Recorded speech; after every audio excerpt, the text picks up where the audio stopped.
السلام عليكم ورحمة الله وبركاته. فيديو اليوم عن بحر الرمال الأعظم. بحر الرمال الأعظم هو أحد أهم المعالم الجيولوجية المصرية. يوجد في الصحراء المشتركة بين مصر وليبيا، وتغطى كثبان بحر الرمال الأعظم حوالي 10% من إجمالي مساحة الصحراء الغربية المصرية، وهي تتكون من 3 بحار توجد في الجنوب الغربي والحدود المصرية الليبية، وواحد سيوة، وهي منطقة رملية ناعمة.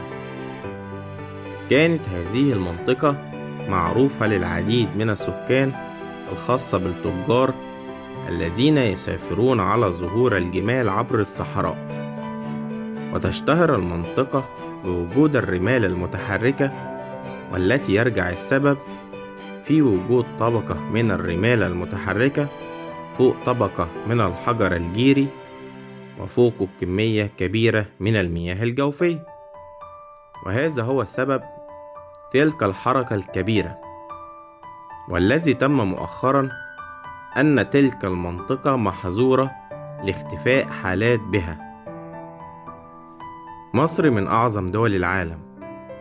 لو عجبك الفيديو لايك وشير ورأيك في كومنت، ولا تنسوا الاشتراك في القناة. محمد محسن شهر أبو ياسر. السلام عليكم ورحمة الله وبركاته.